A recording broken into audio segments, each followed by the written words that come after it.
الناس اللي كانت بتسأل على البوتاجاز الجرمانيا الأسود، أدي موجود أهو. ده البوتاجاز الجرماني الأسود، مفاتيح سودا، السطح بتاعه بيبقى ستانلس، الشبك بتاعه بيبقى ظاهر من فوق أهو، 5 عيون، 60 في 90. أدي الفرن بتاعته أهي.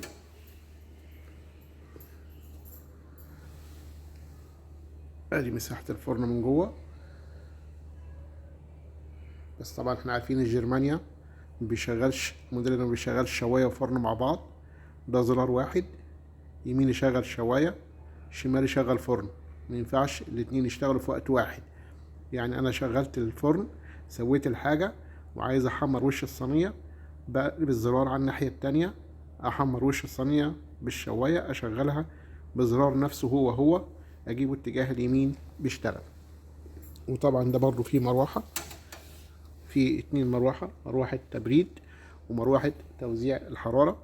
طالما في الفتحات دي كده، يبقى ده في مروحة بتاعة تبريد على المفاتيح عشان المفاتيح ما تسخنش. هنا كده تمام. ده الجرمانيا. ادي مفتاح للشعلات، 1 2 3 4، وده الخامس، وده مفتاح الشواية والفرن مع بعض اهو. ودول الزراير بتاع واحد بتاع المروحة، وواحد بتاع سيخ الشواية، وواحد بتاع اللمبة، وده التايمر. ده العزل الحراري بتاعه، طبعا دي بتبقى ستانلس من فوق.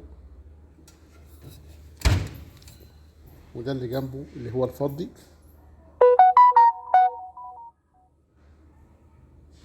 تمام. ادي الشكل من فوق اهو، وده الشكل بتاعه من فوق كده اللي هو الاسود.